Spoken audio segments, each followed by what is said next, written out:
boa noite para os nossos irmãos, que a paz do Mestre Jesus se faça presente agora na nossa reunião, junto a todos nós. É com muita alegria, mais uma vez nós temos a oportunidade de aqui juntos falarmos dos ensinamentos de Jesus, estudarmos a sua doutrina, para que possamos nos fortalecer na condição de espíritos imortais diante dessa atual reencarnação que nós experimentamos quando vivenciamos momentos tão especiais, quando a nossa terra-mãe, se reorganiza para a transformação desse planeta em regeneração. E assim nós também estamos nos preparando. Nós estamos reorganizando a nossa casa mental, a nossa casa espiritual, para que possamos, mais fortalecidos na fé em Cristo, nos credenciarmos a permanecer habitando esse planeta tão querido por todos nós, que já tem recebido milhares de anos a nossa estadia aqui, dos nossos entes queridos, formando esse círculo de afinidades, entre os espíritos, para que possam, um amparando o outro em cada processo reencarnatório, darmos um passo adiante no degrau da nossa evolução espiritual. Então, para essa noite de hoje, de estudos, nos competindo coordenar esse estudo nessa quarta-feira, agradecendo já de antemão a colaboração de irmãos que se dispuseram também a realizar esse trabalho, nosso irmão querido Allan Kardec, nossa irmã Adriana, também a nossa querida irmã Bilnia, que se dispôs também a realizar esse estudo aqui para nós também. E a gente espera contar com a compreensão dos irmãos das dificuldades que nós experimentamos em trabalhar com essas ferramentas novas, mas também que sirva de estímulos para outros irmãos que certamente virão contribuir para conosco, para com o grupo do Casa Grande da Paz, não é mesmo? Nós já fizemos aí diversos convites e estamos aguardando os nossos irmãos se colocarem à disposição para que juntos, possamos realizar essa tarefa de divulgação da doutrina, de esclarecimento de consciências, libertando cada um para esse processo novo que a vida está nos oferecendo nesse atual momento que nós experimentamos. Então, como de costume, lembrando aos nossos irmãos de colocarem a água para fluidificar, aqueles irmãos que estão fazendo tratamento de leito, possam separar um cantinho aí na sua casa, tranquilo, para que ali mesmo, no seu recinto, com os pensamentos voltados a Deus nosso Pai, os seus ouvidos aqui na nossa conversa de estudos, possa receber as benesses da espiritualidade maior, que certamente ali comparece, derramando os seus bálsamos, seus fluidos, tudo que se faz necessário para o fortalecimento, para a recomposição, tanto do nosso corpo físico, como também do nosso perispírito. Então, nesse momento, nós pedimos aos nossos irmãos que possamos, com os pensamentos elevados a Deus, nosso Pai, Jesus, nosso Mestre amado, rogando a proteção da espiritualidade maior, a sua assistência, nos intuindo das boas palavras, assim como também abrindo a mente e o coração dos nossos irmãos que nos escutam, para que possam assimilar da melhor forma, da melhor maneira, os ensinamentos dessa noite de hoje, que a espiritualidade maior também, através dos médicos, enfermeiros, possa levar a cada lar, a cada irmão que que ora necessita, um medicamento, um remédio, um alento, fortificando cada um dos nossos irmãos. E assim, Mestre amado Jesus, confiantes na sua assistência, pedimos a sua permissão para darmos início aos estudos dessa noite de hoje. Que assim seja. Muito bem. Ficamos pensando no tema que nós traríamos para essa noite de hoje. E não sei se porque a gente vivenciando muito próximo agora, na data de ontem, o Dia das Crianças, mas nos tocou muito o coração para que nós pudéssemos estudar um pouquinho e falar sobre uma personalidade ímpar na história do cristianismo. Uma figura maravilhosa que teve um papel fundamental no trabalho que o Cristo se propôs a realizar aqui no nosso planeta.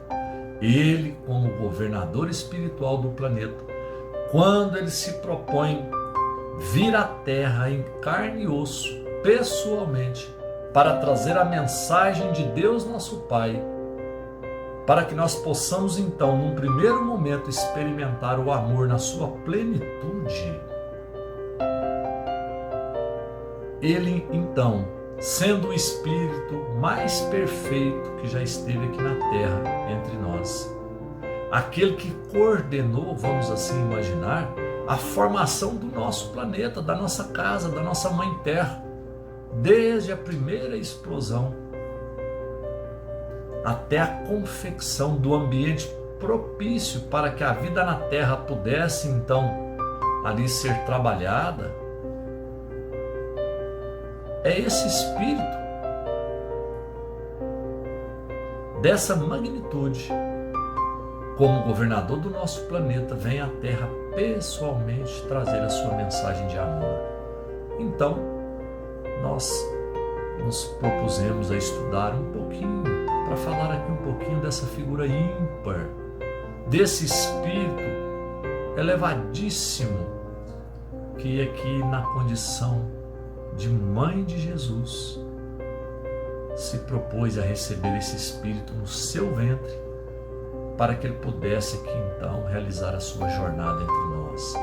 E nós nos propomos então a falar de Maria, essa mulher especial, cantada aos quatro ventos na história do cristianismo.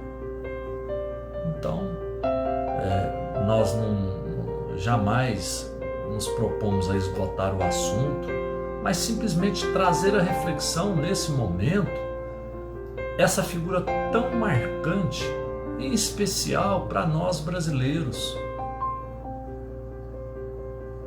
devido à fé fervorosa que habita nos nossos corações, nós brasileiros, não é mesmo? Forjados para que pudéssemos preparar essa terra como sendo o coração do mundo e a pátria do Evangelho, idolatramos a nossa Mãe Maria Santíssima. Quem de nós, no momento de muita dificuldade, não eleva os seus pensamentos à nossa Mãe Maria Santíssima, rogando a ela que naquelas situações extremas, só ela para interceder junto a Jesus, para que possa amenizar as nossas dores, nos fortalecer diante do sofrimento que nós estamos experimentando, possa clarear as nossas ideias, para que a solução possa vir de uma maneira mais rápida, não é mesmo? Então é essa mulher maravilhosa, Maria, que nós vamos então retroceder lá no primeiro ano, no ano do Cristo, né? Quando Maria recebe a visita do anjo Gabriel, anunciando a ela que ela era bendita entre as mulheres, porque ela receberia no seu ventre ninguém mais, ninguém menos do que o nosso Mestre Jesus. Maria, ou Miriam, do grego, do hebraico, registra a história que ela teria sido desposada por José aos 14 anos de idade. José já era um senhor de uma certa idade e Maria então foi escolhida para que Jesus, o governador espiritual do nosso planeta, pudesse reencarnar aqui na Terra. Então, aí a gente já começa a se indagar, a imaginar a responsabilidade desse espírito para que pudesse assumir essa incumbência. E aí, quem é mãe pode ter assim pelo menos uma ideia aproximada dessa responsabilidade quando as mães assumem a responsabilidade no plano espiritual, o compromisso de receber aqui na Terra espíritos, seja pertencente ao grupo familiar, espíritos que vêm com a incumbência de resgatar às vezes dívidas contraídas em vidas passadas, ou espíritos nas mais diversas situações, mas que as mães podem dar o seu testemunho, não é mesmo? Da responsabilidade e, acima de tudo, do amor que elas dedicam a essas criaturas, aos seus rebentos. De modo que nós vamos verificar lá no Evangelho de Lucas, não é mesmo? O registro de algumas passagens de Maria.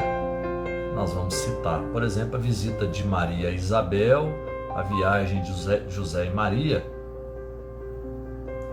grávida da Galileia para Belém, por ocasião do censo. Mas tem uma citação aqui que nós verificamos lá no livro Paulo e Estevão, não é mesmo? Emmanuel vai trazer essa informação para nós, que durante 2 anos que Paulo esteve preso em Cesareia, ele chamou Lucas lá e pediu para o Lucas, falou: olha Lucas, procura Maria para que você possa fazer o registro sobre a vida de Jesus, porque isso vai ser muito importante para a história do cristianismo. E Lucas então produziu esse evangelho maravilhoso. Foi a pedido de Paulo, e muito das histórias contadas por Maria, tá certo? Então, essa mãe dedicada durante esse período de infância do Cristo, que a história muito pouco registra, mas que, para falar mesmo da envergadura desse espírito, nós achamos por bem trazer aqui para os nossos irmãos, para que a gente possa caminharmos juntos na história que Humberto de Campos narra no livro Boa Nova, não é mesmo? Da psicografia do Chico. Lá no capítulo 30, ele traz para nós o item Maria. E a gente achou importante primeiro trazer essa introdução sobre Maria, ela aos 14 anos, sendo despojada por José, essa trajetória dela, porque Humberto de Campos começa o texto dele para falar de Maria. Para quem quiser depois pegar o livro Boa Nova e ler, um texto maravilhoso, de uma profundidade capaz de tocar os nossos corações de uma forma ímpar, para que a gente possa aferir mesmo a importância, a maturidade desse espírito que foi Maria. Ele começa o texto dizendo Maria junto à cruz. Quando então Cristo já estava na cruz, ela junto dele ali, produzindo dolorosa e indelével impressão. Aquela situação produzia nela. Então, esse é o ponto de partida da história que Humberto de Campos narra, a partir do momento em que Maria está ali ao lado do Cristo. Ele vai narrando, dizendo para nós que naqueles breves momentos, enquanto Maria ali, ajoelhada ao pé da cruz, olhando o seu filho,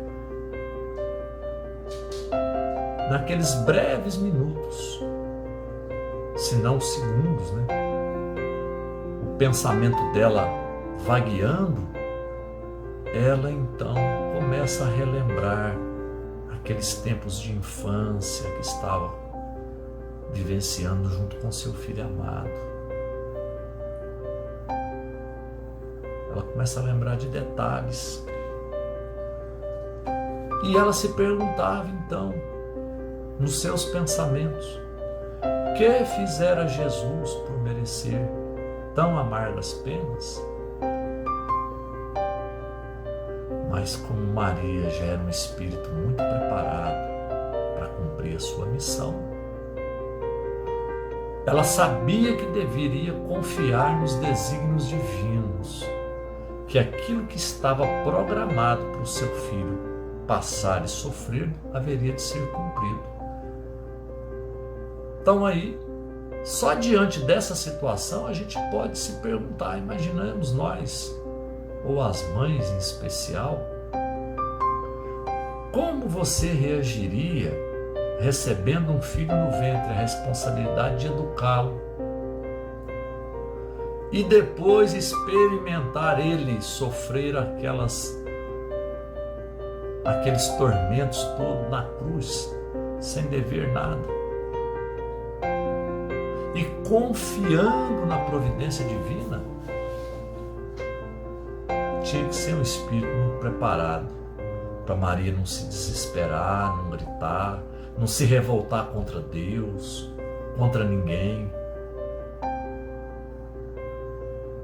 Nós temos que fazer essa reflexão, porque nós podemos trazer isso para nossas vidas, não como mãe, como pai, vendo os nossos filhos sofrerem na cruz, que nos parece que daqui para frente isso não seja mais necessário para a nossa evolução, mas para a nossa vida diária, em situações extremas que muitas vezes a gente não exprime nenhuma resignação, quando não exprime revolta para com todos, para com o próprio Deus, não confiando que a providência divina traz para nós situações na medida em que nós precisamos para realizar a nossa própria evolução, que todas as situações que nos são colocadas, ainda que decorrentes da lei de causa e efeito,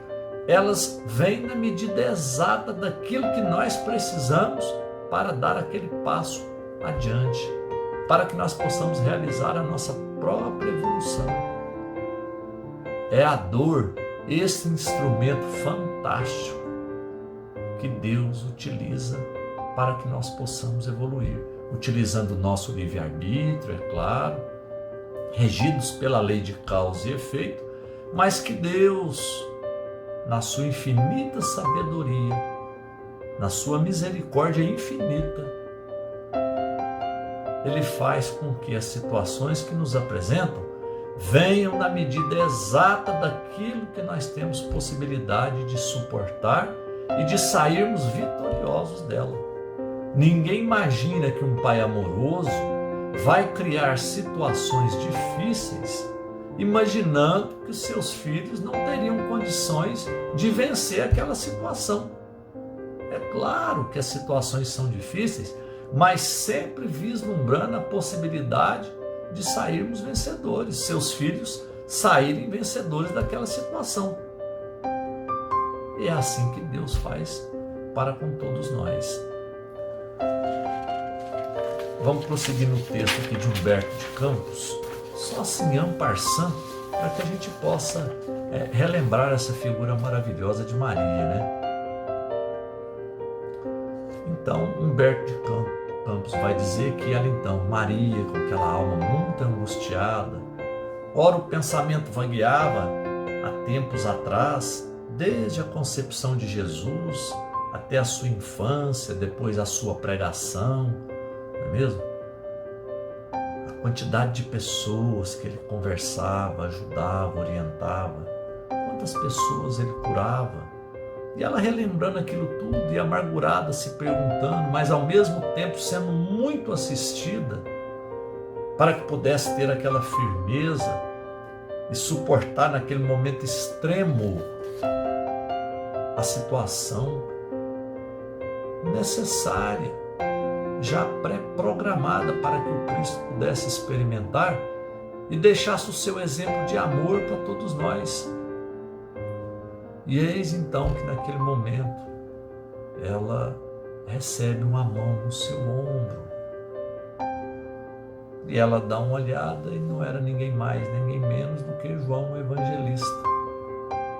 Aquele espírito amoroso que o Cristo sentia um amor especial por ele, né? Jovem. E ele se vencendo, João, coisas que os outros discípulos não deram conta, não é mesmo? A história conta que naquele momento ali no pé da cruz, todos os outros discípulos, cada qual tomou seu rumo, mas João Evangelista se venceu e foi estar ali com Jesus e vendo Maria, sua mãe, naquela situação chegou e colocou a mão no ombro dela, como se oferecesse, não é mesmo, o seu apoio, o seu carinho, o seu amor naquele momento tão angustiante. Os olhos se cruzam e os dois então olham para o Cristo. E Maria, como se vislumbrasse, sendo o último momento, aquele suspiro último, né? Jesus já estava ali nos seus últimos suspiros, enquanto o Espírito encarnado, mas ainda assim, aqueles olhos serenos fitou Maria, fitou João e diz, não é mesmo? Mãe, eis aí teu filho, filho, eis aí a tua mãe. Quando João, né, devido à afinidade que tinha com Cristo, entende perfeitamente aquele ensinamento de Jesus, ele aproveitava todos os momentos para que pudesse deixar um ensino profundo para todos nós. E a história então nos conta que Jesus desencarna, não é mesmo? E seguindo a trajetória de Maria, e para que se cumprisse aquele último ensino, João entende então que deveria cuidar de Maria após a partida de Jesus. E João então vai se estabelecer junto com Maria, não é mesmo? Aqui na história narrada por Humberto de Campos, ele vai dizer que João se instala em Éfeso, de modo que chama Maria. Eles se instalam numa residência muito simples, no alto ali do morro, de frente para o mar da Galileia, não é mesmo? E João se dedicando muito à igreja que ele constrói e vai trabalhar nela ali em Éfeso, trabalhando na doutrina do Cristo, divulgando seus ensinamentos, e Maria ali começa a atender os viajores, todo tipo de pessoa que então vai ali em busca de um socorro, de uma palavra amiga, pessoas doentes, andarilhos de todas as espécies, todas aquelas criaturas que ali comparecem, recebem o afago de Maria, o carinho, as boas palavras, a compreensão. Muitos que chegam doentes saem dali curados. Em especial, Humberto de Campos vai registrar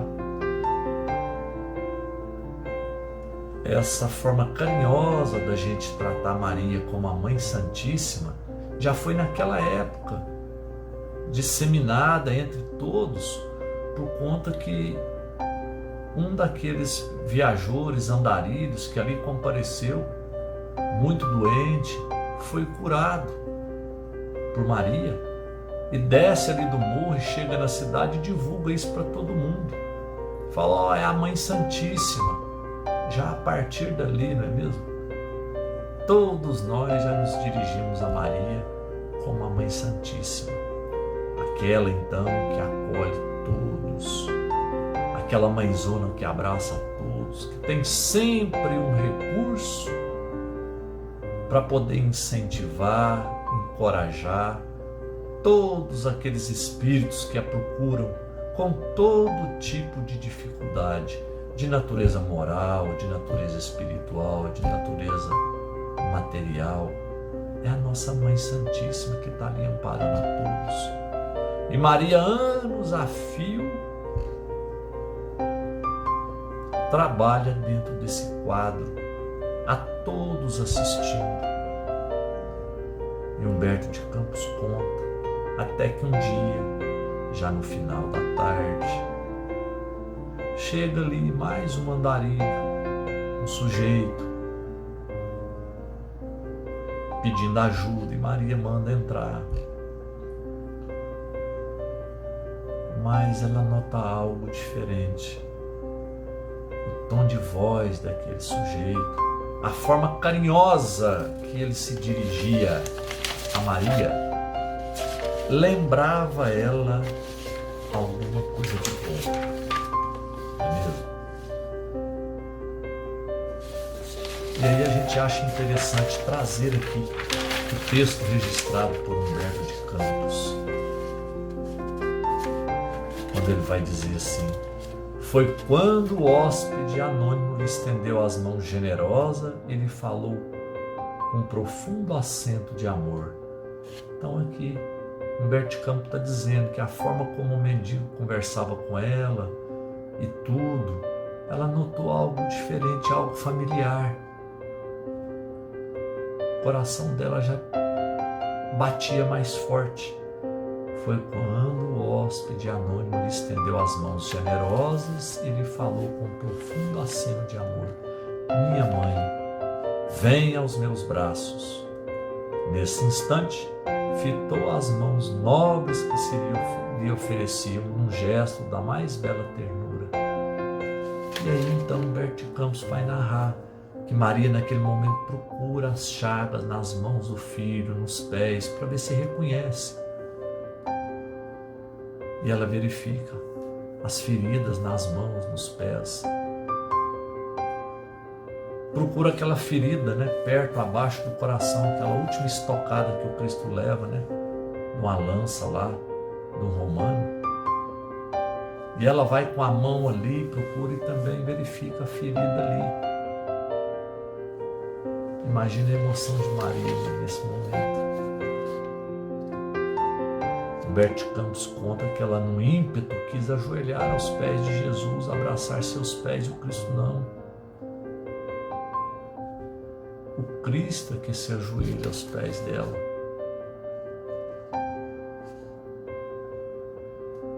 E diz para ela: sim, minha mãe, sou eu. Venho buscar-te, pois meu Pai quer que sejas no meu reino a rainha dos anjos. Maria cambaleou, tomada de inexprimível ventura. Então ali, naquele dia, o Cristo estava vindo buscar a sua querida mãe. Não é mesmo?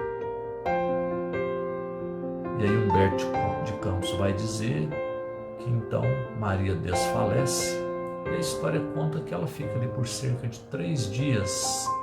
Eles chamaram João Evangelista lá na cidade, contaram a história da mãe, que ela tinha passado mal, estava desfalecida. Ela fica ali por quase 3 dias, tempo suficiente para que então houvesse o desenlace do perispírito e ela pudesse retornar à pátria espiritual. E quando isso acontece, para encerrar aqui o texto de Humberto de Campos, Humberto de Campos vai dizer que então no desenlace de Maria tinha uma quantidade grande de espíritos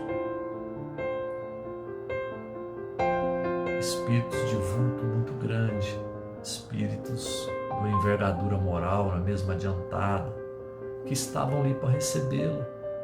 Aquelas figuras primeiras do cristianismo que estavam ali, estavam junto de Maria, vieram ali recebê-lo. E Maria então lembra que João Evangelista tinha dito a ela, pouco tempo atrás, de que Roma estava perseguindo os cristãos e tinha uma quantidade grande de companheiros, aqueles cristãos da primeira hora que defendiam o Cristo, as suas ideias, aconteça o que acontecesse, tinham sido presos e tinham sido levados para Roma. E estavam ali nas prisões. Muitos deles seriam oferecidos como espetáculos nos circos, como comida aos leões. E Maria naquele momento lembrou disso. Quer dizer, ela já preparando para encontrar com Jesus no seu reino de amor, mas ela lembra daquilo e automaticamente aquela turba de espíritos evoluídos que estavam ali com ela, assimilando o seu pensamento e a sua vontade, imediatamente eles dirigiram lá para aquelas celas subterrâneas, lá em Roma, onde estavam aqueles cristãos que iriam ser sacrificados.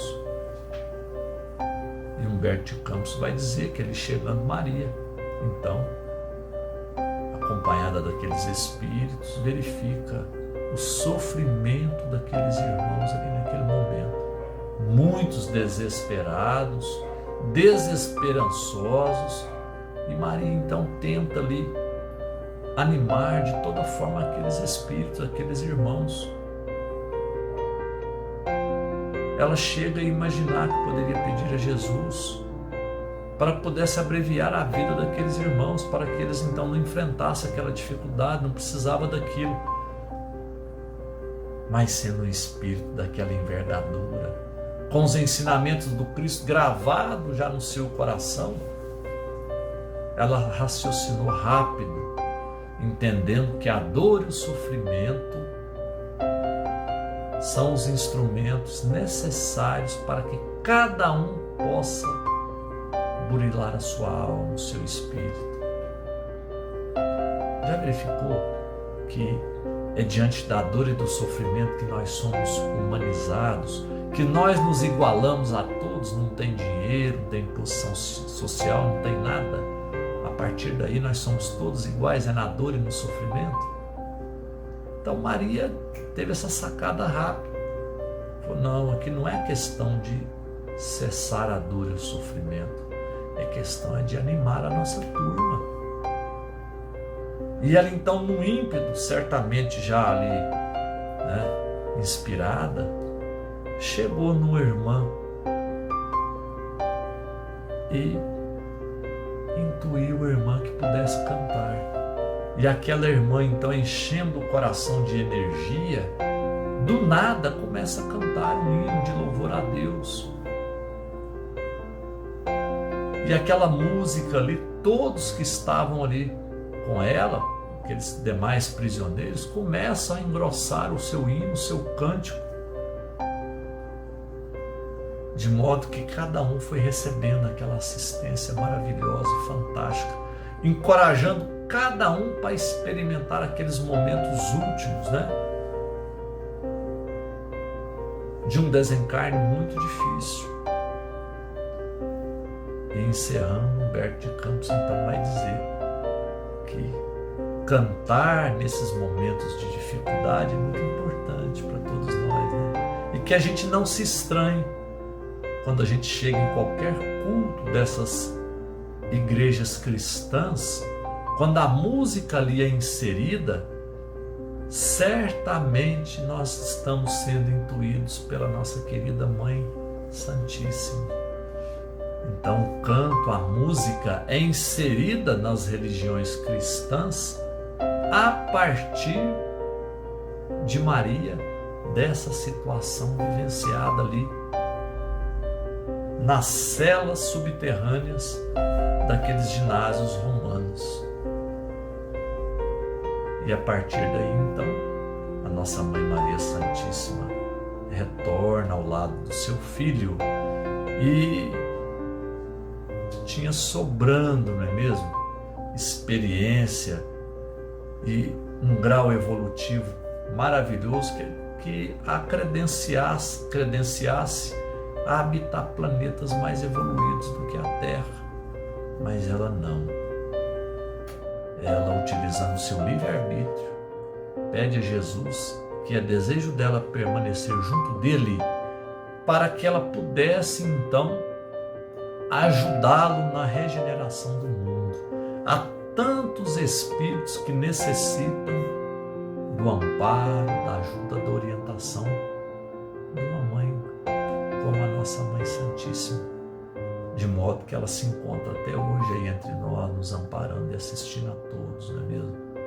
Nas nossas grandes dificuldades, nas nossas maiores, a gente tem esse recurso, né, de tentar tocar esse coração de mãe para que ela possa então, com o seu manto sagrado, colocar nós ali juntinho do seu coração, nos acalentando, nos encorajando para que a gente possa vencer as nossas dificuldades. De modo que nós agradecemos a oportunidade do aprendizado, a convivência fraterna com todos os nossos irmãos encarnados e desencarnados. E essa experiência ímpar de estudar um pouquinho e falar sobre esse Espírito maravilhoso que toca sempre os nossos corações de uma maneira especial, a nossa Mãe Santíssima Maria. E aí nós agradecemos a todos e fiquem com Deus.